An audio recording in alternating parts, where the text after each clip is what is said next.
The views expressed on this program do not necessarily reflect the views of this station. Proper advice depends on a complete analysis of all facts and circumstances. Listeners should consult their own financial advisors or conduct their own due diligence before making any financial decisions. Securities offered through Western International Securities Incorporated. Member FINRA SIPC.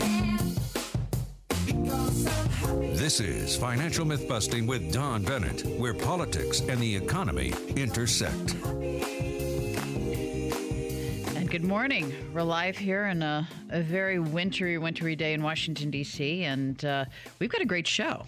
And at the bottom of the hour, I've got two tremendous guests. The first one is at 10:30, and it's Charles Hugh Smith. Now, he's the author and financial columnist. You've probably heard about him, but he's going to be talking about Greece's impossible standoff with the EU and how that situation could easily kick off a series of increasingly horrible events, and why I think why he thinks all Americans should be paying attention to that. And then at the bottom of the next hour, I've got Winthrop Smith Jr. Now, he is a great story. He was a former executive vice president at Merrill Lynch, and he left all of that to run Vermont's Sugarbush ski resort.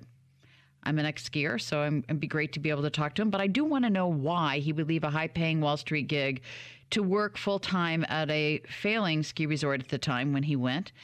And by the way, his father actually helped start Merrill Lynch, so he walked away from a legacy. And I'm curious about the lessons he's learned on Wall Street and how he has brought them to the slopes so that every American out there and every listener out there can actually apply that to their own personal life. He's had some great success. Again, that's going to be at 11:30, and that's Winthrop Smith Jr. And before I jump into what I saw this week and the questions that I have for you, so to get your feedback, I want to remind everybody that I have a seminar that I'm giving Thursday night on March the 5th, 2015, and it's going to be at 7 p.m. at the Capitol Grill in Chevy Chase, Maryland. So if you're interested in coming, I'm going to be talking about the surreal and sinister markets of 2015. Just give us a call at 866-286-2268. I have limited seating available. And again, this is actually going to be a seminar, and it's going to be at Capitol Grill. So it's going to be a steak seminar, and that's in Chevy Chase, Maryland. And if you're interested in coming, it's at 7 p.m. on March the 5th. That's Thursday night. And the subject of the seminar is going to be the surreal and sinister markets of 2015. And just give us a call at 866-286-2268. And somebody on my staff will call you back and confirm your reservation. So I just wanted to remind everybody about that, as well as if you ever want to become a fan of Financial Myth-Busting, just like us on Facebook at Financial Myth-Busting, or follow us on Twitter at Don Bennett FNB on Twitter. If you have any questions, you can certainly send them there during the show. I've been a money manager for 30 years now. So there isn't much I haven't seen, although I will tell you these markets are increasingly becoming interesting because they are one-offs. And our goal at Bennett Group is to try to stay ahead of that. And also our goal at Financial Myth-Busting and the research we share with you is to try to help you stay ahead of all of that. As well as you can always email us at bennettgroupfinancial.com. And you can put your question there, or if I don't get you in this show, I will get you in another show, or I'll call you back. But if you do have a question today for me, give me a call at 855-884-DAWN. Again, that's 855-884-3296. And this is what I'm thinking today. I mean, we're going to be talking about Greece, because I think the world is hanging on two questions right now, one of which is, will Greece default and depart the Eurozone? And the other one is, will they do the unthinkable and ditch the euro and return to its old currency, the drachma? And that's something I think was an overhang to our markets, or at least to us last week, even though the markets went to highs, which was so disconnected and the same, unusual. But so I was asking you, and what I was thinking about what Greece is going through as a country, I wanted to ask you about the character of the American people. I mean, with what Greece has gone through and their bankruptcy and their inability to pay their bills and people, not having any money even for retirement, it's got to have changed the character of the people from Greece, right? So the question I have is, I want to ask you about the character of the American people today. I mean, even the most vivid illustration of fear comes from Greece. We can look at it, and it's a bankrupt nation, and it's just a pile of debt. And so far, they haven't had any resolution to it. I mean, there's more than $250,000 for every working Greek in debt that they actually owe because of what the country owes. Even the average government job there pays almost 3 times as much as the average private sector job. Of course, that doesn't make sense. And the retirement age they call for arduous jobs, right? Difficult jobs. And they include an arduous hairdresser, radio announcers, musicians, is 55 for men and 50 for women. And after that, they're supposed to be receiving a generous pension. And the tax system over there, of course, is completely disintegrated because nobody pays their taxes. It's actually a welfare state with a cash economy. But, I keep thinking, can great nations, great cultures actually disintegrate, break into little pieces that no longer cohere into a whole, which is why I come back and ask you. I want to know what you think about the economic impact of spending, debt, and deficits on America's future. I'm at 1-855-884-DAWN. Again, that's 1-855-884-3296. I want you to tell me what the feared impact of all those things has done to the character of the American people. Have you seen your neighbor, his or her personality change? And if we lose this battle against our spending and our debt and our deficits, which is massive, are we going to lose everything?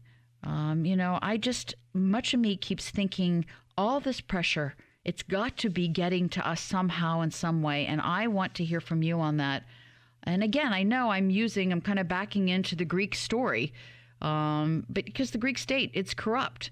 And, everyone there is pretty sure everyone's cheating on taxes or bribing a politician or taking bribes or lying about the value of his real estate. Whatever it is, it's this total absence of faith in one another, and it becomes self-reinforcing. And this epidemic of lying and cheating and stealing makes any sort of civic life almost impossible. Now, America's not Greece. But there does seem to be a growing sense or fear that America's imposing government, the one that's giving us so much debt, is contributing to the downfall of American behaviors. I want to know how you feel. I mean, is there a growing sense in you that something's wrong because we have so much entitlement, we have so much dependency, we have so much resentment now, we do have so much distrust. We have this increasing suspicion that everyone is gaming the system. I want to know how you feel. I know America's not Greece, but do you have that growing sense of fear that, America might be turning into that? Give me a call at 1-855-884-DAWN. Again, that's 1-855-884-3296. And while I'm waiting for your calls, I do want to talk about what I saw this week and what it meant to me, what it meant to the clients at Bennett Group Financial, and what we're thinking about in our portfolio. Like I said, there seems to be 2 questions hanging out there, and one of which is, of course, will Greece default and depart the Eurozone? And the other question is, will they do it? And will they ditch the euro and return to their own currency, their old currency, the drachma? Now, some feel out there that it's just mad to be talking about this possibility, but I don't. I actually think it's inevitable. You see, this past week, I was reminded of an article I read a while back. It was actually in 2010, and it was in the Vanity Fair magazine, and it was by Michael Lewis. Now, everybody knows Michael Lewis. He's the American nonfiction author and financial journalist. And of course, he is a beautiful writer, but he's also a very clever financial writer. He has a lot of financial clairvoyancy is what I would call it. And what he wrote about back in 2010 was about the Greek economy. As a matter of fact, the title of his article was Beware of Greeks Bearing Bonds, where Lewis actually outlined in almost perfect detail Greece's economic catastrophe to come, which is a bankrupt nation. So all of us being forewarned back then and 5 years later, the economic talks between the Greek financial officials this week and the Troika, which is, you've probably heard that phrase or that name, and I will tell you what that means. It's 3 entities of the Eurozone countries. So it's the Eurozone countries, the European Central Bank, also known as the ECB, and the International Monetary Fund, ended up with a resolution on Friday, leaving the world waiting to see if the only way for Greece to get out of this present bailout terms is what is being coined as the Grexit, also known as Greece exiting the Eurozone. Even former Fed Reserve Chairman Alan Greenspan gave us his opinion this week, and what he believes is that the EU will not be willing to put up more loans necessary to actually bolster the Greek economy while the Greek finance minister, also known as AKA the German women's new sex symbol of 2015, Yanis Varoufakis, believes that he can renegotiate a new deal that will allow the Greeks to walk away from its debt trap and grow the economy. Yet Greenspan believes differently, and I want you to take a listen to this. I don't think it has that type of impact anymore, but it is a crisis, and I don't see it getting resolved easily. In fact, I don't see it being resolved without Greece leaving the Eurozone. You think Greece will leave? Eventually, I believe, yes. I don't see that it helps them to be in the Euro, and I certainly don't see that it helps the rest of the Eurozone for that to occur. And I think it's just a matter of time before everyone recognizes that parting is the best strategy. So you think that Germany is right to stand firm and say that to insist on the conditions that it's insisting on? I certainly do. What would be the alternative? Well, remember, the alternative is basically that somebody lends money to Greece. And the question basically is that presumably people do that because it's to their own advantage, and no one can find any advantage that they can foresee at this stage which places them in that position. So Greenspan believes that the Eurozone officials hold all the cards. I do too. You see, unlike the Greece Finance Committee, the Eurozone officials believe that the ECB can easily withstand a Greek exit. Well, I don't believe that, but I will tell you, I also don't believe the U.S. stock market could withstand it, as to me, it's already a house of cards. Even the Wall Street Journal this week put the chances of a Greek exit as high as 50%. And yeah, I know our markets weren't exactly reflecting that, were they? I mean, they seemed calm and they kept moving up. Yet there is one group of investors out there who are very nervous about not only our markets and the European markets and our dollar and the euro, and that's actually the Greeks themselves. Now, according to Bloomberg, the Greeks actually, their demand for gold coins is up sharply as they increasingly worry about the euro and dollar devaluation. I would too. As a matter of fact, the Bank of Greece has sold 3/4 as many coins in January 2015 than in the total of fourth quarter of 2014. The Greeks are protecting themselves, but they should not be the only ones. Because I think Greenspan sees this, that the damage from a Greek exit will likely spread far beyond Greece itself, including the global financial system. And yes, that means the U.S. markets too. And no, it's not lost on me that with all this going on, as of last Friday, the S&P 500 hit an all-time record high and the Dow topped 18,000. But at the same time, U.S. macro data is now at a new 10-month low, right? So you've got the Dow hitting a high, the S&P hitting a high, but all our macro data is hitting lows. The U.S. market has long ago, and even today, is still so disconnected from any semblance of reality, which is why I believe that if Greece exits the ECB, then the risk of a negative outcome for U.S. investors is much higher than the U.S. markets are allowing us to believe. And even as we come to the end of earnings season, and this is important, the S&P 500 fourth quarter operating earnings have fallen over 2% from fourth quarter 2013 to fourth quarter 2014. Now, according to Goldman Sachs, just to put it simply, S&P fourth quarter earnings per share is now down negative 6% year over year, with approximately 80% of the companies reporting. That's pretty significant. That's a negative 17% below what the consensus expected several months ago, which was 24.92 versus 30.02. And all that's happening without a Greek tragedy. So when we get back from a break, we're going to be talking more about this because you see the inflated levels of stock prices cannot survive a business cycle downturn. And we're going to go into more detail. Stay tuned.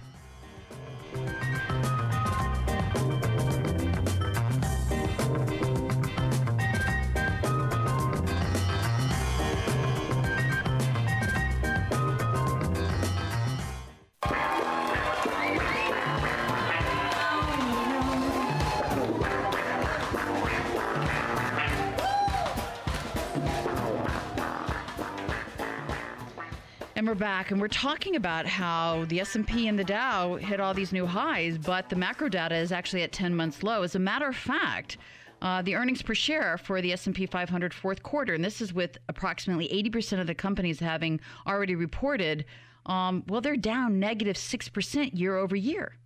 That's 17% below what the consensus actually expected. So this all happened. All this poor data is actually happening without a Greek tragedy already. So you see, the inflated levels of stock prices cannot survive a business cycle downturn. It just can't, or anything else for that matter. And there's even more support. It isn't just the earnings. These markets, in my opinion, just can't hold and will eventually actually get unhinged because more of this economic data is coming out, and it's not good. I mean, like, for example, the durable goods orders was reported. It was a big drop in the last 6 months. And with that, you also need to know this sneaky little thing that money managers do, that durable good orders actually has an 82% correlation with the S&P. Now, this is an important fact that you could do on your own. And if durable good orders go up, the S&P should go up. But if durable good orders are dropping, the S&P should be dropping. But, again, this is more evidence that the stock market is disconnected with the distress in the U.S. economy. Again, here's even some more confusing data. Retail sales actually plunged twice as much as expected, and it was the worst back-to-back drop since October 2009. And what was really most surprising was when I went through the numbers, right? I physically sat and calculated the numbers. There was actually a 1% drop in auto dealer retail sales, right? And again, that 1% slid despite the low gas prices. So you've got to start to ask yourself, I'm wondering, did the subprime auto loans just run out? I mean, you've got to laugh about this a little bit, especially if you're a regular listener to Financial Myth-Busting. Bank of America, for example, this week, they tried their best to justify all this cognitive dissonance, and their analysts were just fumbling, because what they said is, in all their reports, that they were pretty certain that with the tumbling of gas prices, that actually would translate into a splurge of spending by U.S. consumers on non-gas related goods. But instead, discretionary spending actually plunged too. So here's my last word on this. My fear is that the U.S. markets, which are enhanced by the Federal Reserve, and the Federal Reserve, of course, is doing everything in their power to lure all of us into these risky assets, it's actually going to experience a negative and unexpected side effect. And even though the EU officials believe that Greece can exit the Eurozone with minimal consequences, I think they're probably deadly wrong, especially for all U.S. investors. So if it's not going to be Greece that does this, it's going to be all of us catching up and figuring out that the macro data does matter, and markets should be moving up on good macro data, not bad. So back to my question to the audience, with all this going on with Greece, we talked about when you've got a situation where, even here in the United States, think about it. We've got this economic impact of a lot of spending from the U.S. government, a lot of debt from the U.S. government, a lot of deficit from the U.S. government. What does that mean to America's future? If we lose everything, as Americans, what is that going to mean to us? I mean, we don't have the ability to pay $18 trillion in debt, just like the Greeks can't pay the debt that they owe. It's impossible. Are we going to be negotiating with another country to help bail us out? Give me a call at 1-855-884-DAWN. Again, that's 1-855-884-3296. Human beings are not perfect. And of course, governments are composed of imperfect human beings, right? But these imperfect human beings, unfortunately, are wielding a lot of power. And there, of course, is a million examples, big and small, of how governments can damage the actual nature and character of citizens with this power that they have, probably too much power. So I ask this question again. Do you believe that a government can change our national character? I mean, think about it. I know that the Greeks are changed for life, but I'm wondering, can the U.S. government change our national character? I'm at 1-855-884-3296. Again, that's 1-855-884-3296. Again, I believe we live in an era of really dangerous imbalances, and the intervention that we're getting from our central banks is really causing a lot of these imbalances in this bizarre financial market. And I think that's just the bad news. But I also wonder, is that really the path that we want? I mean, it's really all we're getting is wealth destruction. And I'm just not sure what we're headed for. Do you? Do you think we live in an era of dangerous imbalances? Give me a call at 1-855-884-DAWN. Again, that's 1-855-884-3296. 8296. And when we get back, you want to stay tuned for this interview because we've got a great guy talking about Greece, an expert.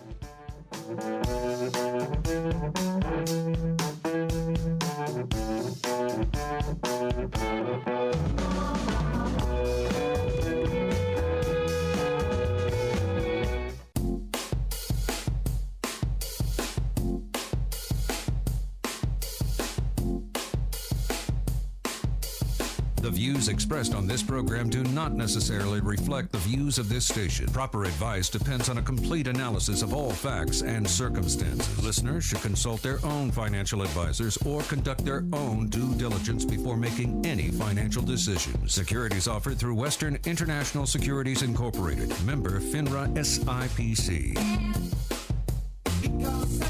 This is Financial Myth-Busting with Don Bennett, where politics and the economy intersect. And Charles Hugh Smith is here. Charles is an author and financial columnist. His financial commentary actually regularly appears on Financial Sense and David Stockman's Contra Corner. His website, Of Two Minds, is listed as number 7 in CNBC's top alternative financial websites.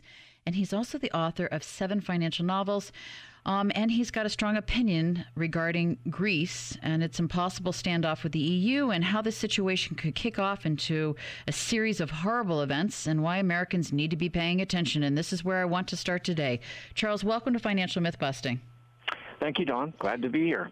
So austerity has severely harmed Greece's economy. It cut its GDP by 26% from the pre-crisis peak. So I'm wondering, is one nation's austerity actually another nation's reform?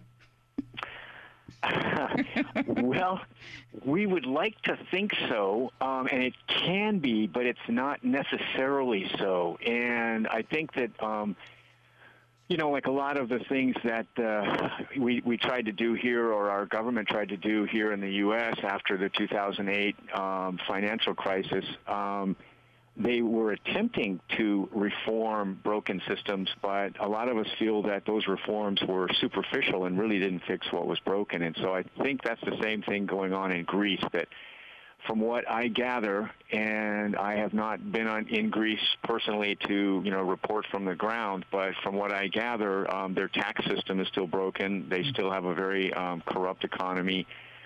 And so those kinds of major problems that make an economy inefficient and unproductive are still there. Do you think Greece's position is that Germany is the cause of not just Greece's economic collapse, but also the economic crisis in the Eurozone? I think it's fair to say that a lot of people blame, if you will, Germany, and the flip side of that is a lot of German people might blame the Greeks for overborrowing. But neither is correct, Don. In my view, what's really going on is the euro was a failed idea from the start. Mm-hmm. And let me use like a household analogy to describe why. It's sort of like the Greeks and the less productive economies in Europe that joined the euro.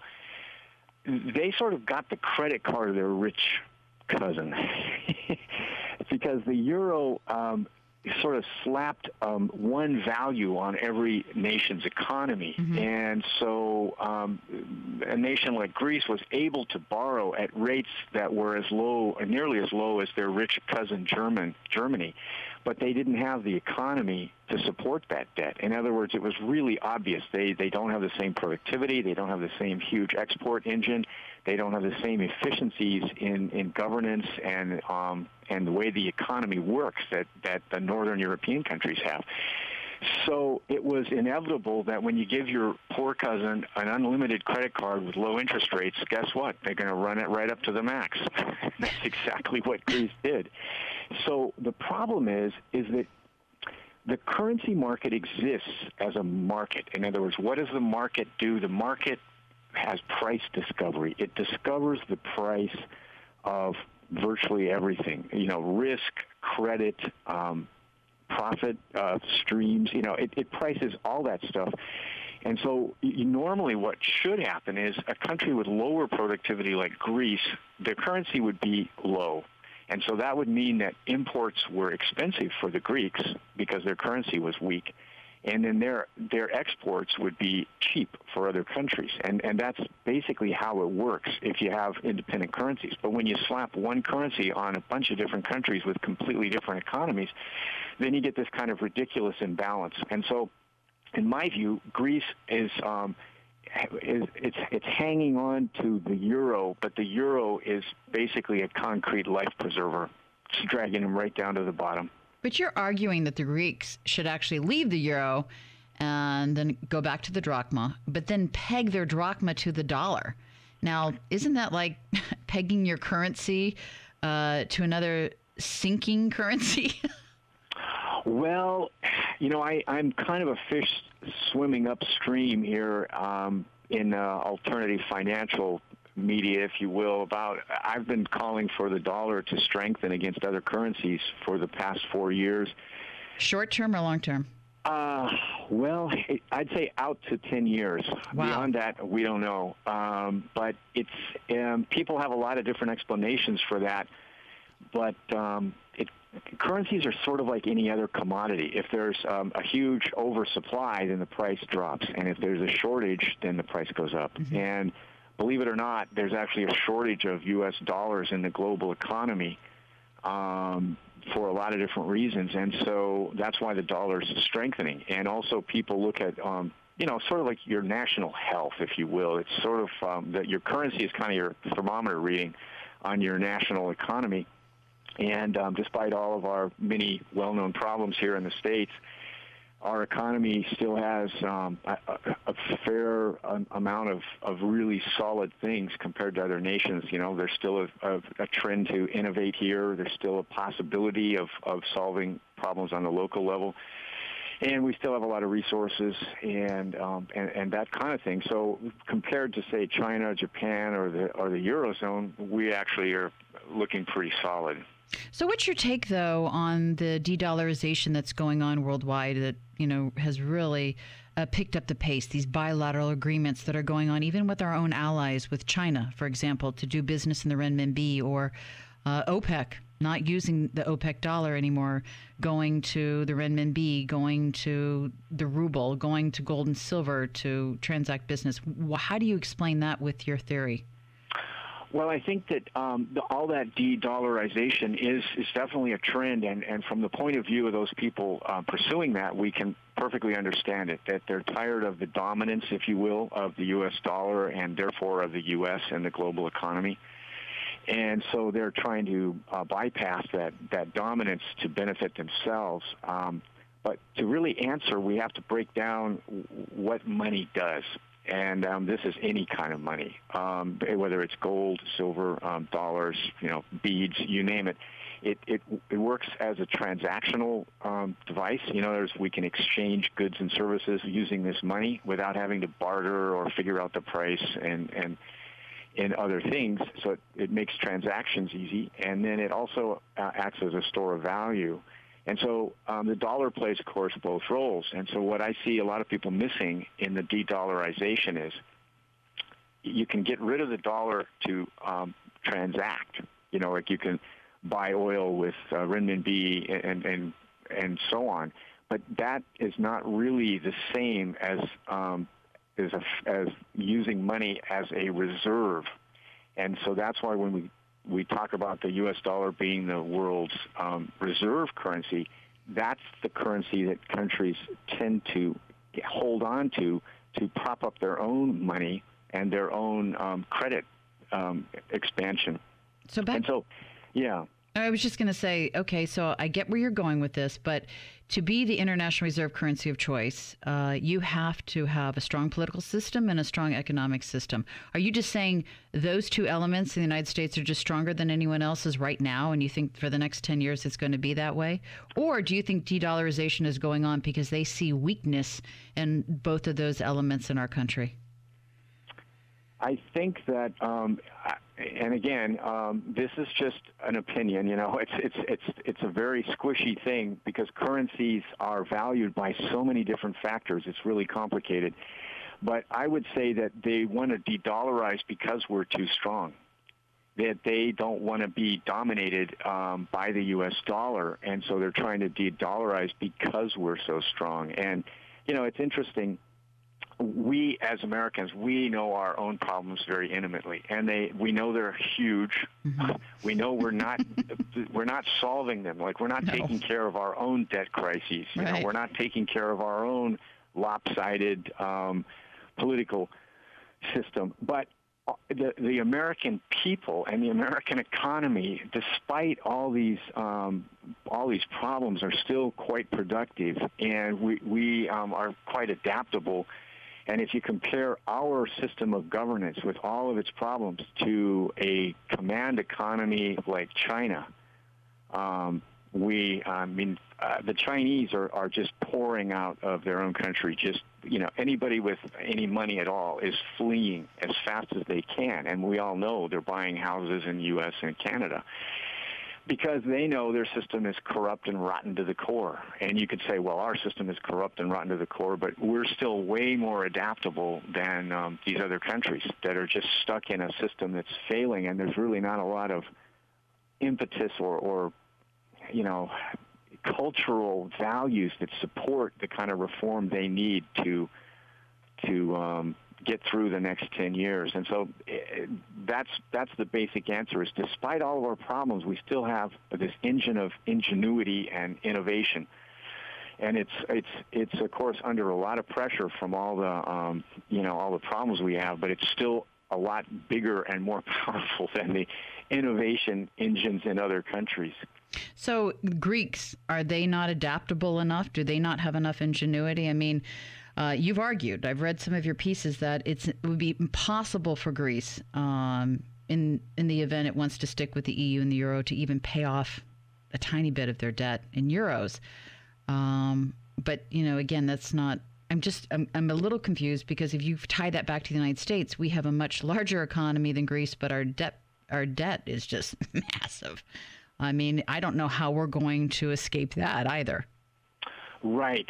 And I think you mentioned a key point in asking me whether we were talking short-term or long-term, and so I should specify that, my throwing out the idea of pegging the new drachma to the dollar was a short-term thing.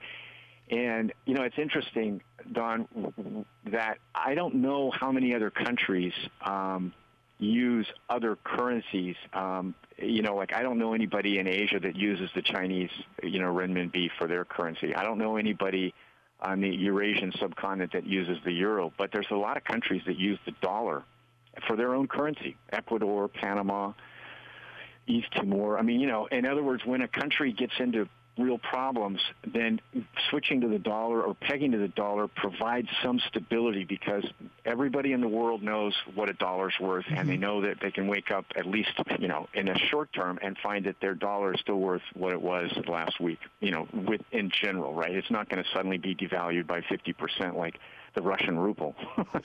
So, I mean, you don't know. I mean, here's the other thing. Maybe Russia will standardize, not 100% standardize their currency, maybe by a 16th, maybe by a 32nd. That's going to change the game for everybody. Right. And, Donna, it's always hard to find the right context for these big questions, but, I try to start with, like, the basics. And so the Greek economy, as you said, has taken a huge hit. It's now about $240 billion. That's their GDP annually. That's less than half the GDP of the county of L.A. So Greece is a very tiny economy, and on a global scale, and it's really tiny compared to the U.S. economy. So I think that gives them flexibility, and that's why they need to exit the euro. Is right now they're in prison essentially. They can't really earn the money in the Eurozone that Germany can, but their debt's denominated in euros, and so their debt is, I believe, north of $300 billion, and that's a lot of money given their economy. So if you look at, what's the strength of capitalism? The strength of capitalism is, a couple of things. We all know creative destruction, which is when a business or a model fails, you scrap it, you write it off, and you move on. And the other one is, the adaptability of seeking out other models or other businesses that can succeed. Right. And this is the beating heart of capitalism. So I look at it and go, gosh, Greece has got to get back to that because that's their only hope. So you think their only hope is actually for the Grexit, that to leave the EU? Yes, and I think that the Greek people, and I actually do have a Greek friend who I discussed this with, and his family's middle class and they're university educated and stuff, and he said that in his view, and again this is just one person, but his view was a lot of Greeks they're afraid of leaving the Eurozone because they fear more instability. They know their economy's weak. But what the problem is how do you force people to reform? Right. And that's the problem. And we can look around here in the U.S. and any state or any city or any county, nobody reforms anything until it's a crisis mode, right? It's just kind of human nature, right? We have to be pushed against the wall. And so the Greeks have basically had this credit card with the Eurozone, and it hasn't benefited them, to run up all this debt. Did they build some new infrastructure that really strengthened their economy? And what it turns out is it was mostly lost to the kind of political graft, for example, the Greek military bought a bunch of weapons they have no need for that cost billions of dollars. And what was the purpose? Well, so that somebody could collect like $100 million bribe. So if you have a system that broken, you got to start over somewhere. And so they have to be pushed against the wall to implement the reforms they need. Do you think that the euro is actually going to collapse if Greece exits? I tend to think that's highly likely because, and I know this may be an analogy that seems odd, but it's sort of like a gang, that the Eurozone is a gang, and when you try to leave the gang, then what is the gang's response? To try to beat you up, right? Because that indicates the gang is not that great, and it's weak. And so that's one thing, is that everybody that's paying that loaned Greece money, and they did so under foolish pretext in my mind, but now they're on the hook, and so they are going to try to do everything they can to make Greece pay, but Greece does not have the ability. And another analogy I use is it's kind of like back in the subprime mortgage crisis, when foolish lenders would loan janitors making $25,000 a year like $500,000 to go buy some, McMansion. There's no way that fellow earning $25,000 will ever be able to manage that mortgage. It's just impossible, and he just doesn't make enough money. And so austerity is sort of a fake solution. It is a fake solution. Charles, we're actually heading into break. When we get back, I want to talk more about that, as well as I'm wondering if there's a bigger problem out there, bigger than Greece, Spain, Italy, and France. Stay tuned.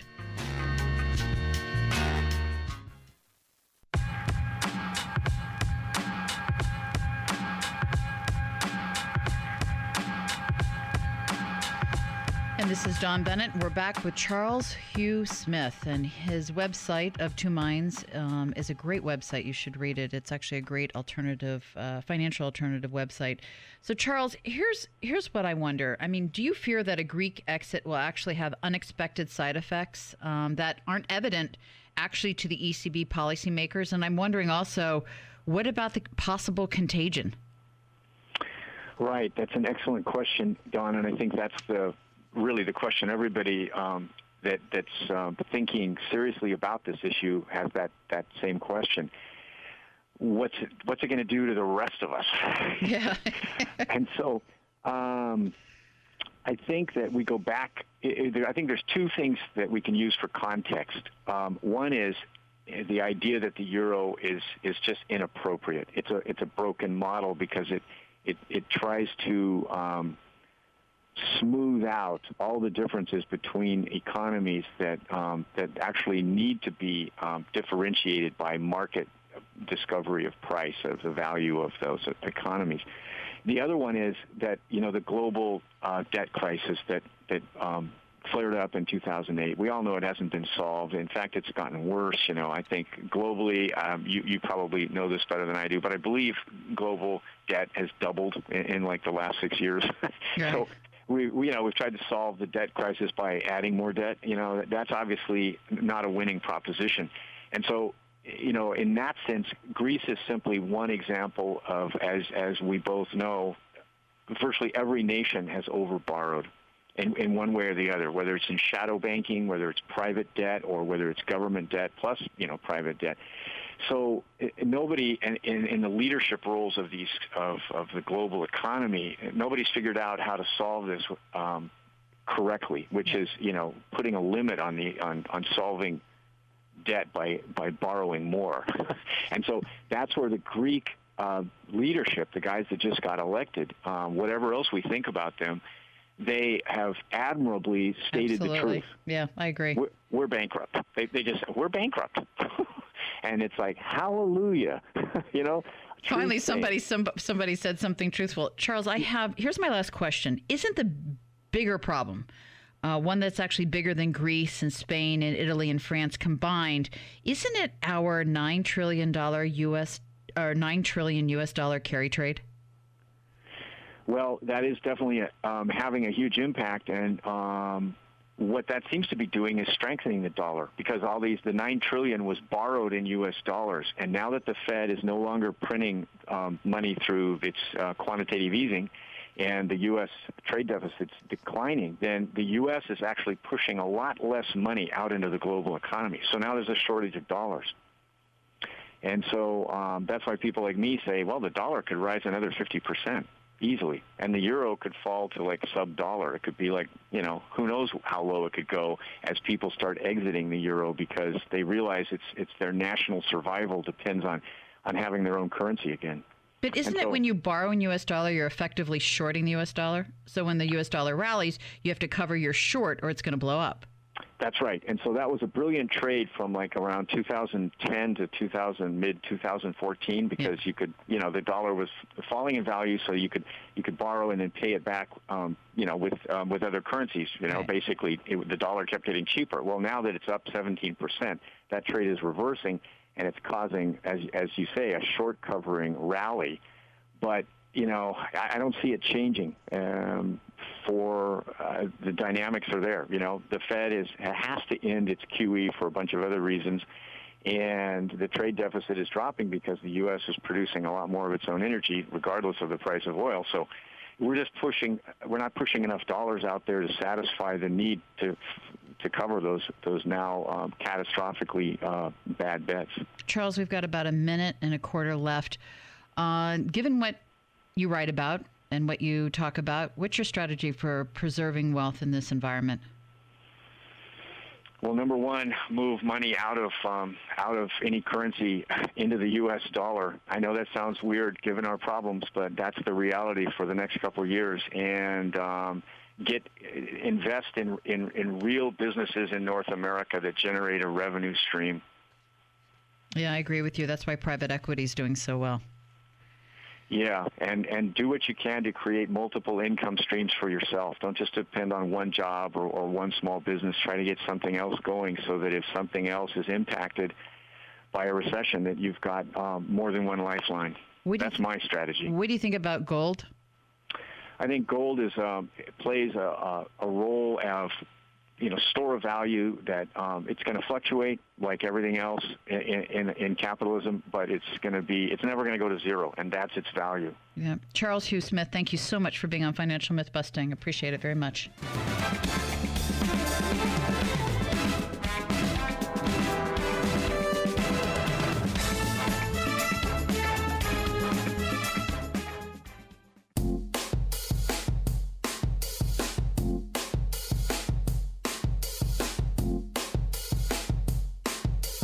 The views expressed on this program do not necessarily reflect the views of this station. Proper advice depends on a complete analysis of all facts and circumstances. Listeners should consult their own financial advisors or conduct their own due diligence before making any financial decisions. Securities offered through Western International Securities Incorporated. Member FINRA SIPC.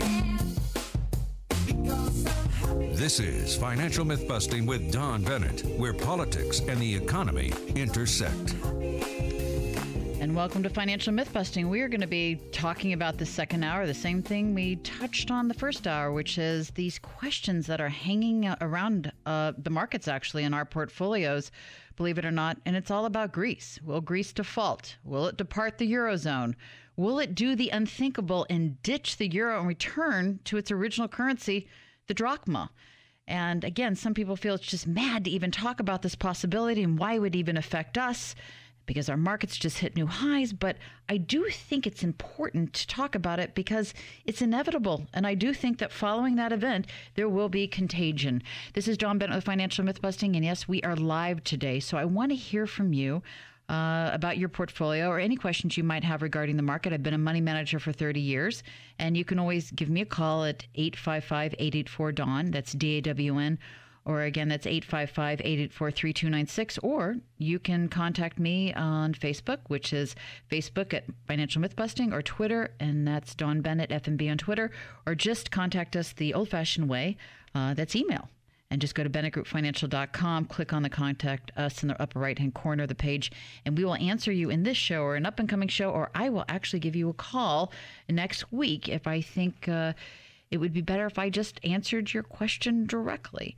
And also at the bottom of the hour, I want you to stay tuned for this. We have a special guest. We have Winthrop Smith Jr. Now, he's a former executive vice president of Merrill Lynch, but now he is the CEO of Vermont's Sugarbush Resort. I'm a big skier, so I'm going to be asking him the question that I think about daily, which is, after 30 years on Wall Street, why go to a failing ski resort and leave the Wall Street gig, which is always pretty good, high-paying job? And I want to talk about the lessons he's learned on Wall Street and on the slopes that every listener of Financial Myth-Busting can apply to the professional life. So you want to stay tuned for that. That's at 11:33 at the bottom of the hour. But one other thing, a little bit more housekeeping. I am having a seminar, and I want to make sure everybody hears about it. It's on March the 5th. It's Thursday night. And it's at the Capitol Grill in Chevy Chase, Maryland. So it's a steak seminar. And we're going to be talking about the surreal and sinister markets of 2015. So if you're interested in coming, make sure that you give us a call because seats are limited and I get booked quickly. And it's at 866-286-2268 for the RSVP. Again, that's 866-286-2268. And it will be March the 5th at 7 p.m. at the Capitol Grill in Chevy Chase, Maryland. And the subject I'm going to be talking about are the markets, the surreal and sinister markets of 2015. Again, if you're interested in coming, RSVP at 866-286-2268, and it's first come, first serve. And the last time we did this, we did have a waiting list. So please make sure that you call as quickly as you can. You know, one of the questions before I had in my head, in my mind actually all week, before I jump into portfolio management and what we're anticipating at Bennett Group Financial Services for our portfolios in the market, is I wanted to talk to you about the character of the American people today. Now, again, it may seem that this might be coming from left field, but it's not, because you've got to think that with Greece, basically a bankrupt nation, what it must be going through. It must have changed people's characters. I mean, there are people like doctors in Greece now, because they don't have any money, who are resorting to living like prostitution to make a living. It's changed their character. So I want to know what you think about the economic impact of spending and debt and deficits on America's future. And I want you to tell me what the feared impact of all those things has done to the character of the American people, to your next door neighbor. And if we lose, because we have $18 trillion in debt and have no way of paying it, as Americans, do we lose everything? I mean, we're so used to winning. I'm just wondering what it will be like, because I believe we actually live in an era of dangerous imbalances. This invention by the world's central banks, including our central bank, the Federal Reserve, has just resulted in this bizarro financial market where bad news is good. And it just leads to more of this thin air stimulus just to goose asset prices even higher in the marketplace, which is just a head fake. The result, of course, is a world addicted to debt and the phony stimulus now essential to sustaining it. So in the process, there's this tremendous wealth gap that's been created. And one, by the way, that's still expanding at an exponential rate. So history has told us in the past that when something like this happens, these dangerous imbalances like this, when they correct, they're very, very painful, especially to the middle class and to the lower class. And, is there going to be class warfare? Are we going to have a currency crisis here in the United States? Are they going to have one in Europe if Greece exits? I mean, this is wealth destruction. And is this really the path that we want? Because it just seems like we're heading for it. I want to hear from you. I'm at 1-855-884-3296. Again, that's 1-855-884-DAWN.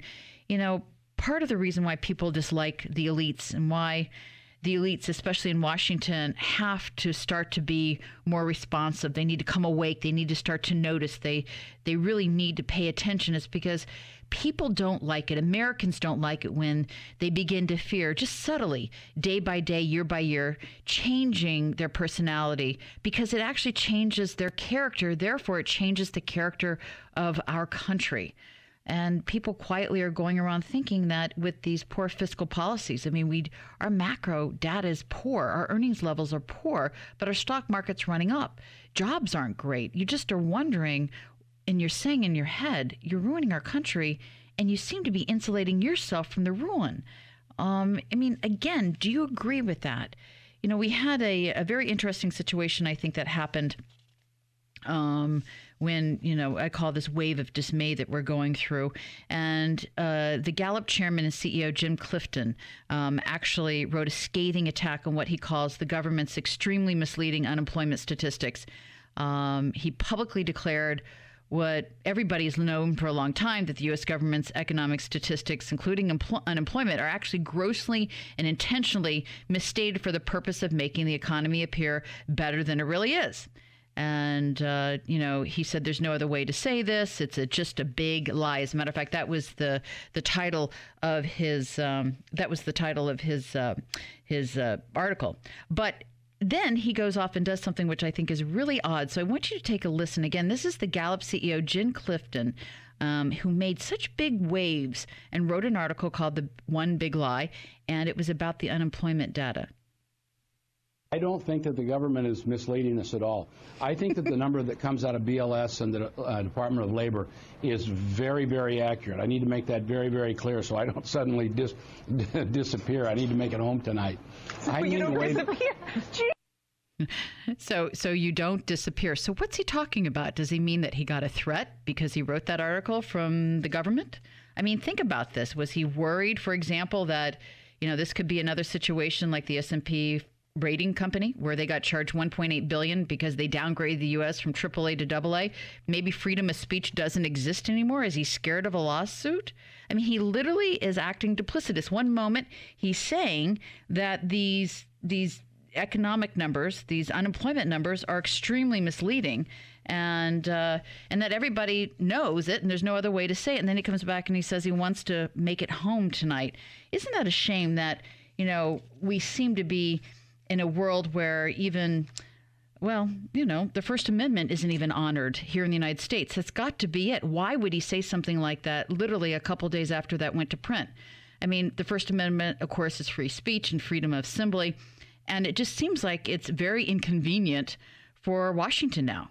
That truth and dissent is not going to be tolerated, according to them, which is why he got fearful and said at Fox, which is crazy. He just retracted everything he had to say.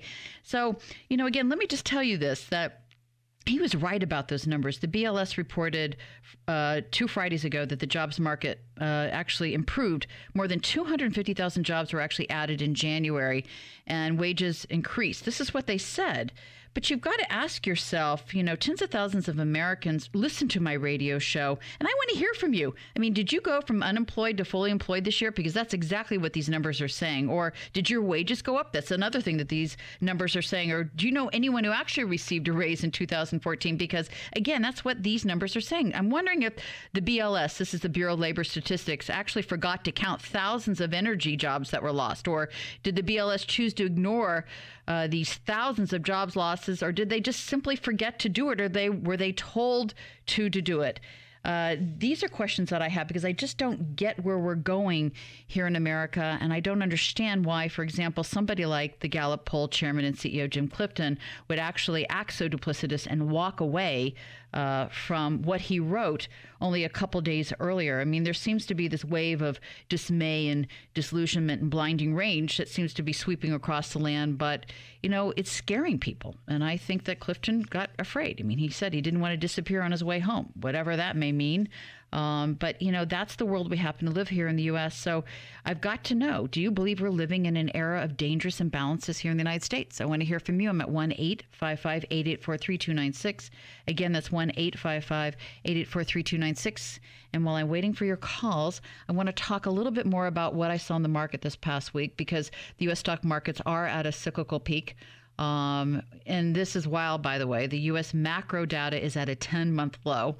And that's even, I can't even imagine this, the Euro market or the U.S. market's actually having to deal with the likelihood of an exit of Greece. It's like they haven't even factored it in, or they don't want to factor it in, which will start a domino effect, I think, on massive defaults. Right now, Greece owes $350 billion of debt.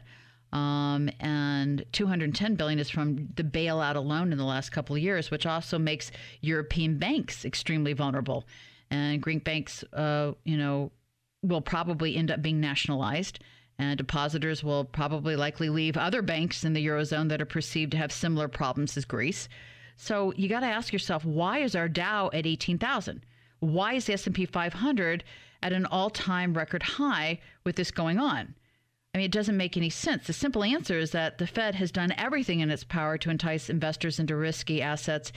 And every time the market trades down a few percentage points, the Fed actually just, starts to talk. And they open up their mouth and they keep talking about how they're going to end up printing more money because they don't want the markets to go down. And, they're absolutely terrified. When you see that reaction from another human being or a Fed official opening up their mouth every time the market has a correction or a sell-off, that means they're scared. And you know what? They should be. The U.S. corporate earnings season has been terrible, and they know it. The S&P 500 fourth quarter reporting earnings are down negative 6% year over year, with over 80% of the companies actually reporting. That's a 17% below what the consensus was actually expecting. So, I think our economy is kaput. And which is why the market bubble is not based on strong fundamentals. I wish it was. Then it would be much more logical.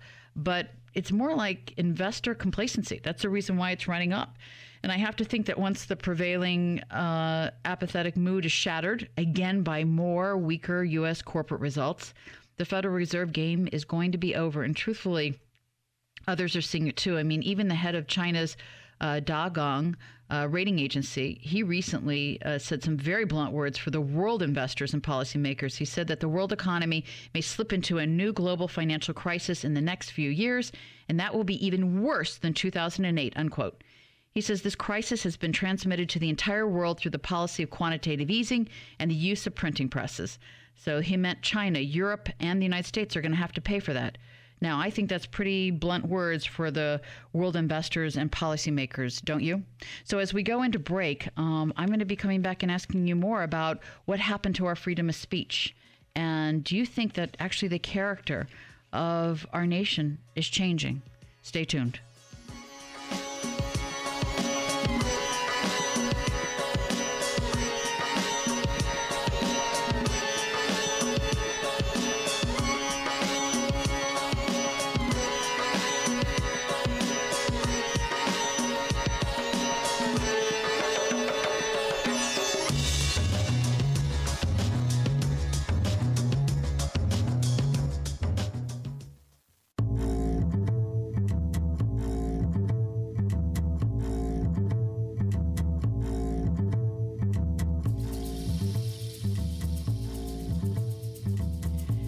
I'm asking Americans out there about the character of the American people, because I've got to think that the character of the Greek people have changed due to this issue. I mean, we have had spikes in suicide and there's been a rise of a number of Americans on pharmaceutical drugs as, we continue to deal with the unseen effects of this bad economy. And Greece is the same. I talked about it a little bit earlier. I mean, there are people like doctors in Greece who are resorting to prostitution just to make a living. That changes a person's soul. So I'm wanting to know from you, what you think about the economic impact of spending, debt, and deficits on the American future. And are we losing ourselves as Americans? And if we do lose ourselves, can we rebuild? And before I went to break, I was talking about, how strange it is that, even feels like we don't even have freedom of speech here when CEO of Gallup, Jim Clifton, actually stepped on himself and actually was so afraid that he wrote a very powerful article called One Big Lie that was printed. And then he went on to Fox basically saying he wanted to get home in one piece and he didn't want to disappear. So he's saying that the U.S. government's numbers are actually accurate. So he did a flip-flop. Goodness knows why. I'm just wanting to know what's happening here. This wave of dismay, disillusionment, and this blinding rage, I think, that's actually going to sweep across the land is all about this mistrust and cynicism towards government and politicians. And it's already reached historic highs. Congressional approval levels right now, were in 2001, we're actually at 56%. And they certainly aren't there now. And I think the reason is there's just this awakening that's going on. And they realize that both Democrats and Republicans are nothing but brands just appealing to liberals or conservatives, but representing a ruling party, a party that absolutely seems to be insulating themselves from the ruin that's going on in our country.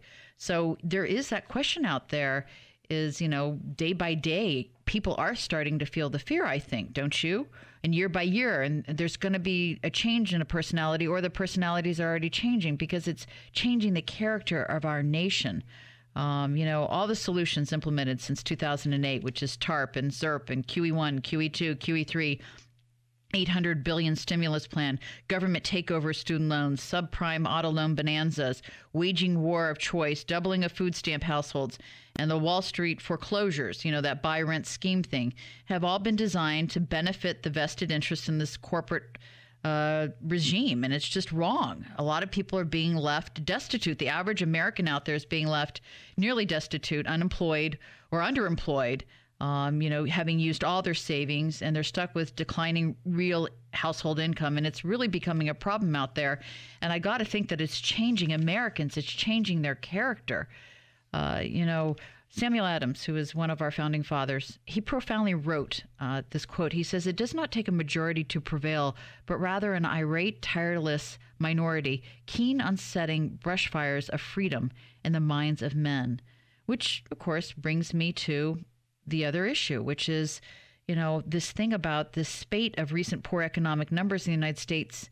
And analysts, I hope, are just beginning to question the veracity of some of these U.S. government economic statistics. I'm just wondering why somebody like, Gallup poll chairman and CEO Jim Clifton would actually walk away, would actually kind of backpedal and take it back, so to speak. So, I asked this question to everybody. The government calls these numbers from statisticians working for the government, and I would rather want to poll real Americans for these numbers because I think it's all bogus. Tens of thousands of Americans listen to financial myth busting, and so I'm going to ask you. I want you to respond. Did you go from unemployed to fully employed this year? Because that's what the BLS numbers are basically saying. Did your wages go up? Mine didn't. Did you know anyone who received a raise in 2014? I know of no one. And, maybe it's not as governmental, but it's certainly far more scientific, I think, this financial myth-busting poll. And I would like to get your input on it, whether you email or you call, because I do think it's important that we get the truth. At the end of the day, keeping silent only allows the evil or what the wrongdoing to grow even more formidable and entrenched. So I believe it's good that people actually open their mouths and they talk. They actually use the First Amendment right that they have here in the United States and not be afraid. I just hope that Washington, D.C. honors that and that when people speak their own truth, it may not be the truth, but it's their own truth, that they will be tolerated. And that, remember that the First Amendment here in the United States, it's what made us great with free speech and the freedom of assembly. So don't forget that. Make sure you stay tuned because we've got Winthrop Smith Jr. next.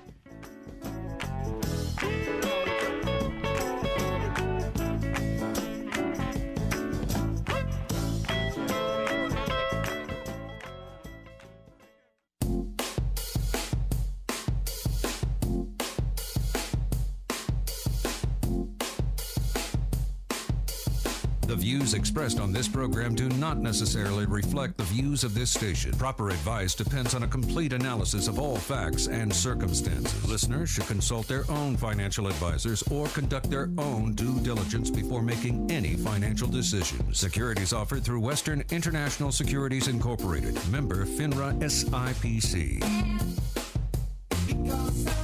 This is Financial Myth-Busting with Don Bennett, where politics and the economy intersect. Winthrop Smith is here. Smith is a majority owner and president of Sugarbush Resort in Vermont. And before that, he served as a chairman of Merrill Lynch International, where he oversaw 9,000 employees and more than $2 billion in revenue with client assets of $180 billion. But he left that high-paying Wall Street gig to work full-time at a failing ski resort at the time. And I want to know why he would do that. So let's just start there. Winthrop, welcome to Financial Myth-Busting. Thank you, Don. Please call me Win, too, by the way. Okay, good. So, look, I'm a big skier. I actually used to live in Utah, and I love skiing. I get your passion for it. But was it just the passion to ski 100 days in a row, 125 days in a row, which is something we used to do, like the challenge of the season? What was it that made you go and do that? Well, it was a combination of things, Don. My family had grown up skiing here. You know, Sugarbush has a great history, a great legacy, but it had fallen on hard times. The American Ski Company was in financial distress, and we saw each year new managers come in. We saw terrible community relations, a lot of deferred maintenance. So actually a partner and I decided if we could buy it, find some local people to run it for a couple of years, resell it, you know, that would be something we wanted to do. And that was the initial intent. But then when I left Merrill, I became more engaged in this. I decided this could be a great second career, so I moved to Vermont. I took over the management. My partner unfortunately passed away, so I bought his interest out. So for the last 10 years, I've been the owner-manager, if you will, and it's been a great second career. So running a business in the United States is so different nowadays. And well, your father, Senior, Winthrop Smith Sr., actually co-founded Merrill Lynch and was one of the biggest names on Wall Street. I'm just wondering, did he teach you anything that's helping you not only rebuild your ski resort, but to really survive in this world today? He did. You know, he died when I was actually pretty young. I was 11 years old. So, you know, I knew him as a young boy, but I learned a lot about him working at Merrill Lynch from former colleagues and just by the values that he instilled at Merrill Lynch. And, you know, those values are things we really try to practice here at Sugarbush. And, you know, first and foremost, you have to make sure that you put the client's interest first, that you really are focused on providing excellent service. You've got to build a good team. And, you know, building a team is not easy. You've got to work at it every day. You've got to make sure that egos, you know, don't get in the way of having teamwork together. You've got to have a lot of respect for your employees if you want them to respect the customer. You have to operate with total integrity. And because we operate in a relatively small community, we have an obligation to really give back to the community as well as, you know, receiving from the community. And those things I learned at Merrill, and we really try to practice here at Sugarbush. So tell me about your board of directors at Sugarbush. Did you learn anything in the financial industry? I know you sit on 4 other boards. And what kind of characteristics do you want in your board members nowadays? Well, you know, because I'm privately owned and I own 95% of it, you're really speaking to one of the 3 directors. And so that's the way to do it. Decision-making is a lot easier because I'm totally accountable.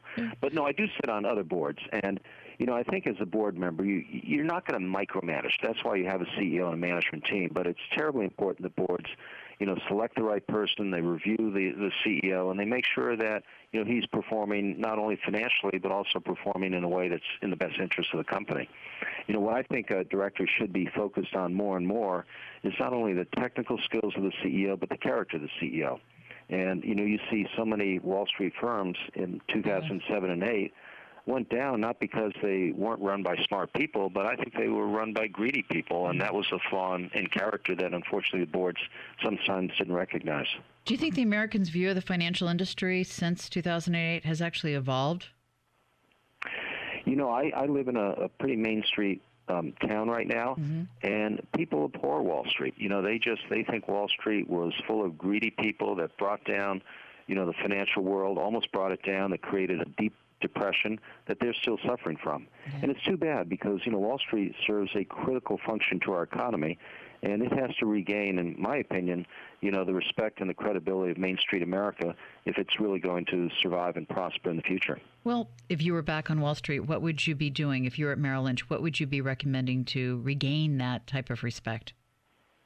I'd go back and do what my father and Charlie Merrill did in 1940 because there were similar patterns there. People thought, the average American thought they couldn't get a break, only the wealthy made money. They didn't understand how to invest. They thought Wall Street was filled with conflicts of interest. And what you have to do is you have to go back out to the community. You have to talk to them in their own language. You have to explain to them how to invest. You have to make sure that you have proper supervision and self-regulation as well as the regulation that's going to come, out of Washington. Things like fast trading. Maybe there isn't anything wrong with it. Maybe there's no damage. But the perception of that in Main Street just hurts the credibility of Wall Street. So I'd like to see more of those people out in Main Street talking the language and really helping to educate people about how to save, invest, and do well for themselves over the long term. What was it like growing up and having a front seat at Merrill Lynch just as the firm's growth just exploded? And then, of course, it got acquired by Bank of America in 2008. But what was it like to be part of that? It was really exciting, Dawn. I started in 1974 right out of grad school and spent nearly 28 years there. And the last 10 years, I was responsible for our non-U.S. businesses. And, after the fall of the Berlin Wall, as companies began to democratize, as capitalism went around the world, it was a very exciting era. So I would have gone back and done it exactly the same way, then. I'm not sure that I would be as excited today. Yeah. So, which brings me to the question. I mean, with the acquisition of Bank of America of Merrill, there used to be these. I've been managing money for 30 years, so I'm well aware of the principles that Merrill Lynch had in play and that were celebrated by everybody in the industry. Do you think those principles are still there? Are those practices still there? They don't seem to be, but I'm going to ask you. Sure. I actually think they are in the private wealth side of the business. Because Bank of America, in my opinion, has done something very smart. They've continued with the name of Merrill Lynch, Pierce, Spencer & Smith as the broker-dealer and as the piece for the private wealth business. The people running that, Andy Sieg and John Thiel, are both Merrill Lynch veterans. They still talk about the principle. They celebrate the history. I've actually been invited in this past year to speak to over 20, Merrill Lynch functions about the history, about the culture. And people receive it very well, both the veterans and well as the new people. So they are trying to keep that culture in that part of the business. Will it be? That's the question long term. And is it everywhere in Bank of America? I don't know. But I do think it is in Merrill Lynch, Pierce, Smith, in the private wealth side, especially in the branch offices around the country. On the private wealth side, I'm seeing a lot of the larger wealth managers leave and go to independent houses. What do you think of that trend? You see that. You also see people coming in. Unfortunately, in Wall Street, there's too much turnover. It really isn't in the best interest of the clients, but a lot of the people I knew have left. Some have gone to UBS, some have gone to Morgan Stanley because they're run by former Merrill Lynchers. Right. But I've also seen many people who've stayed there and are doing far better today than they were 10 years ago when I left. And these are the wealth managers, or is it people in management? The wealth managers, yeah. So after 20 years, or 28 years actually at Merrill, and you resigned as an executive vice president, what actually motivated you to leave? I mean, what really was it? It was really the new incoming president, Stan O'Neill. And he had asked me to stay on as vice chairman, great title, great pay. Right. And I was almost going to do it, but I had a conversation with him to, really see if I wanted to stay. And we talked about the principles, and it was very clear to me that he had no regard for them. He had no regard for the history, no regard for the culture. And in the middle of a sentence, I actually cut him off, and I said, Stan, I'm sorry, I can't work for you. I'm going to retire. I wish you the best of luck, and I walked out. So it was a bit impulsive, but I was convinced he was going to marginalize the firm, but I never thought he could actually nearly bring it down. Yeah. You said leaving Wall Street to work full-time running a ski resort was one of the best decisions you've ever made. So in hindsight, would you have left earlier? If things had been different at Merrill and not what I saw about to happen, I would have stayed probably to retirement. But, it changed, and sometimes fate is very strange, and I ended up meeting a sweetheart who I knew as a child. We got married. Wouldn't have happened if I hadn't moved to Vermont. And I actually love what I do, and I think I'm making a difference up here, and it's a lot of fun. And, life has to be fun. So Sugarbush is making money? It is. Congratulations. We turned around really a failing organization. In the last 5 and 6 years, it's operated well, and we're actually having a pretty good year this year as well. I don't know if listeners know this, but running ski resorts are difficult, even though it's a lot of fun because you can go take a break and ski. But it's also very difficult to turn a profit. It is. In some ways, there are some parallels to Wall Street. It's a highly leveraged business. So, yes. Leverage works, operating leverage in your favor and against you. We operate in the winter for about 160 days. We make our money in 40 days. So a day like today where it's cold and it's windy, our skier volume is, quite a bit lower than it should be. Hard to make up for that. So you have to make sure you don't have over financial leverage. And that's where I've seen a lot of ski resorts fail is when they have a tough year and they've got too much debt. They go out of business or they get taken over by a bank. And you saw Wall Street do that in 2007 too. So there are those parallels.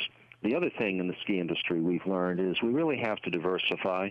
So we have to have a business beyond skiing. We have to be in the lodging business, the food and beverage business, and we have to operate 365 days a year. And so we actually are doing more and more in the non-ski season as well as in the winter season. Yeah, I think that's actually what makes Aspen so successfel because it has a great summer. Absolutely. Yeah, and that's a very well-run company. Yeah, very well run. It's got a great wintertime and it's got a great summer business. So, Tell me something. What would it take to bring you back to the street? I mean, literally, what would it take you if you were offered a job? What could somebody offer you to come back to Wall Street? They couldn't offer me anything. I wouldn't go back. So you like skiing 120 days in a row? Well, there's that old saying, you can never go home again. Yeah, and true. I loved my 28 years, but, I've moved on. I'm focused on what I'm doing. I keep my toe in the water because I do sit on, 4 boards, Eaton Vance in Boston, 3 companies in Canada. So that's enough to keep me, intellectually involved in my old world, but not too involved that I'm going back in the full sense. But we're in a very challenging economy right now. What could you offer up to financial advisors like myself? I work through an independent, but what could you offer up to us? Because it's changing. I mean, the central banks now really control a lot of what goes on in the Dow and the S&P. Earnings are tough. The macro data is at a 10-month low. What would you actually share with us? I mean, it's very challenging to keep clients even inspired to want to stay in the markets because they know it's being controlled. Yep. Well, I think I've never focused as much on the macro. I mean, the macro has an influence, but it's always really focusing on the micro, and that's choosing, the industries and the companies that have growth opportunity. And I think, Warren Buffett has done that probably as well as anybody. And going back to the old Graham and Dodd, finding fundamental values, sticking with it, and sticking with it in a time horizon that you can afford, I think is the way you do it. It's always worked, and I think it always will work. But in 2008, October, of course, the markets took a hit. A lot of people think we're heading into something worse. What would be your recommendation, or what would be your thoughts on, portfolio management in a time like this? Well, again, I think you can't generalize. It really depends on your particular situation. What are your use of funds going to be? When do you have to have them? Do you need them for a college education or for retirement? And that portfolio allocation really, starts from that first inquiry. And if you have a long-term horizon, if you're a young person right now, if I were advising my children, I would say, don't watch the news every day. Don't care if the market goes up or down. Dollar cost average by taking $1,000 a month, if you can afford it, invest in high-quality stocks, and stick with it over the long term. Is it just U.S.-centric? No, not at all. I think you have to. We're in a global world, so I think you have to look globally and find out who are going to be the leaders, of the future. The other thing I'd say is too often we talk too little about dividends. And dividends play a fundamentally important part in a total return.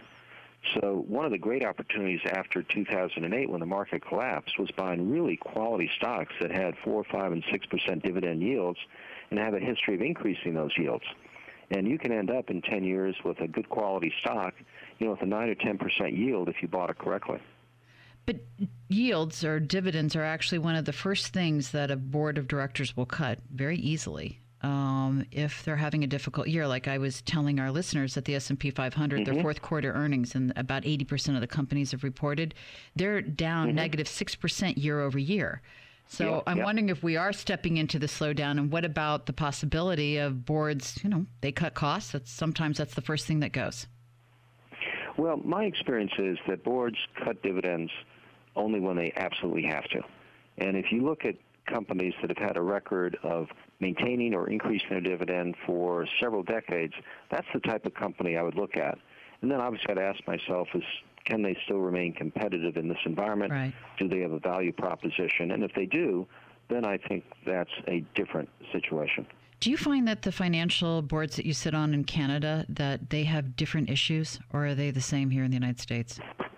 I would say that there are many, many similar issues. You obviously have, different regulatory issues in Canada and the United States, but most of the big issues are very similar. Do they have less or more regulation?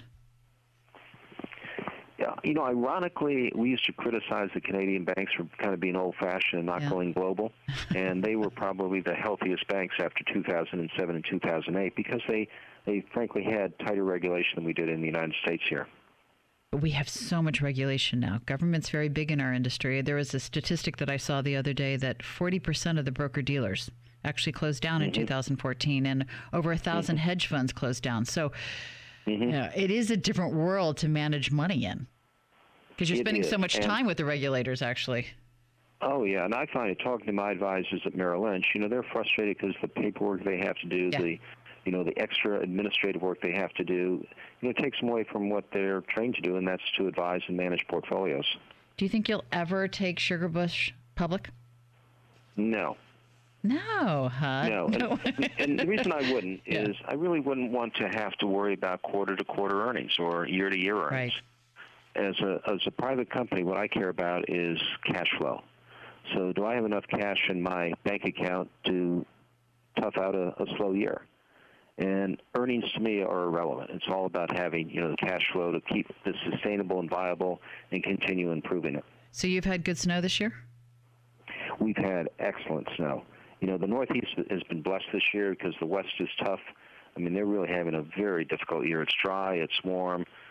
California had the driest January since 1840. Yeah. And there's almost too much snow in Boston, but in the mountains, we've had 180 inches so far. We had the best mid-December we've had, and the only thing we're suffering with for the next few days is it's cold. But we like to remind people there's never a bad day of skiing, just bad clothing. So if you dress properly, the conditions are fabulous. Win Smith, thank you so much for being on Financial Myth Busting.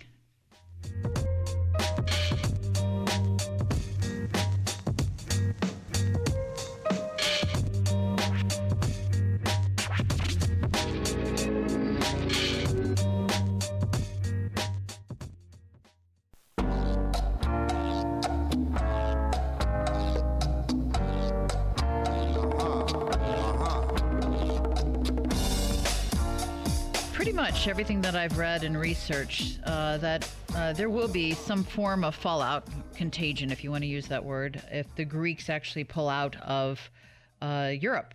And again, they're already protecting themselves from any type of oncoming currency devaluation by picking up gold currencies.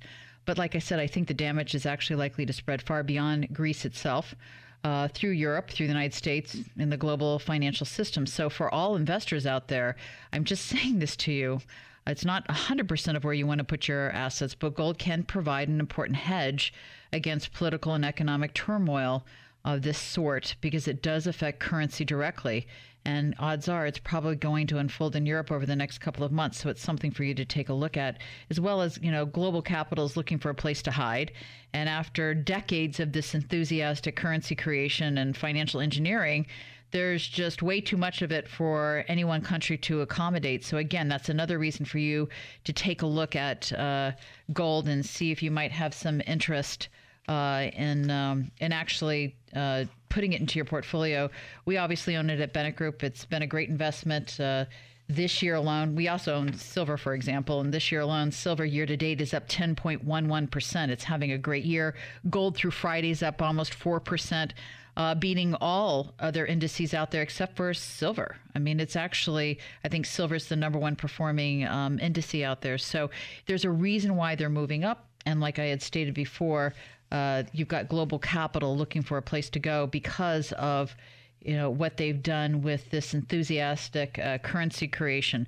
So in light of all that, I've been asked so many times to resume my seminars, and we are going to do it. We're going to have one Thursday night on March the 5th, 2015, and it's going to be at 7 p.m. at the Capitol Grill in Chevy Chase, Maryland. And we're going to be talking about the surreal and sinister markets of 2015. We're going to be going into detail because I do think there's an entire generation of fund managers that are completely unprepared for what we're stepping into. And it seems like this big white elephant in the room. And every time we meet with new clients at Bennett Group and they walk through the door, we look at their portfolios, they keep telling us that nobody's actually talking about what else is going on. They seem to just be giving them the same spiel, the same song and dance that they have for the last 10 or 15 years, and their portfolio's not responding to it. So if you have any interest, we are going to be going into intimate detail. We're going to be talking about the financial system, and how right now it's based on printed paper, and what's going on with this risk-free rate of return that people talk about that really isn't risk-free. And so I encourage everybody, if you have any interest, please RSVP. I get filled up quite quickly, which I'm thrilled about, and then we end up with a waiting list, and you have to wait till the next seminar. So give me a call at 866-286-2268. It's a free steak seminar, and it's going to be at Capitol Grill. And again, it's March the 5th, 2015. It's on Thursday night. And, we, again, I think there's many portfolios, there's many money managers out there, there's many fund managers out there. They're just completely unprepared for what we're stepping into, which is a whole new type of crisis. And I think it's an entire generation of people. And it's something that I don't want you to get caught on. I want you to succeed at it. So, despite everything that we've talked about, or anything you hear in the press, actually, the world has not deleveraged in any meaningful way. And who knows, maybe Greece will be the first to kind of unhinge things. But you should be protected, and there's ways of doing it. And like I said, our clients at Bennett Group Financial Services are certainly happy this year. I mean, our silver, again, is up over 10%. Gold's close to 4%. And it seems to be moving in the right direction, which is good. But, there's a reason for these currencies, which I'm going to call gold and silver currency. It's the reason why these type of currencies are actually rising, for all the reasons I talked about in the show. And even in China, their leaders are saying that all this quantitative easing, and they're including themselves in this, is going to be worse than the 2008 crisis. So how do you protect yourself? How do you actually succeed? We had a great 2008 when many people didn't, and it's something that we're defensive money managers at Bennett Group Financial Services. So I wanted to share some of those processes and things that we do for our clients. So if you're interested, again, give us a call at 866-286-2268. Again, that's 866-286-2268, and it's going to be for March the 7th, or excuse me, March the 5th. That's a Thursday night. And the title of my seminar is The Surreal and Sinister Markets of 2015. So just be prepared that I'm going to be shooting straight from the hip. I'm going to be telling you exactly what the research has been telling us. I'm not going to hold back. And it's going to be exactly what you need to hear in order to prepare your portfolio. And it also would be a thrill for me to be able to meet some of my listeners. Well, that's all I've got. This is Dawn Bennett with Financial Mythbusting, where politics and the economy collide.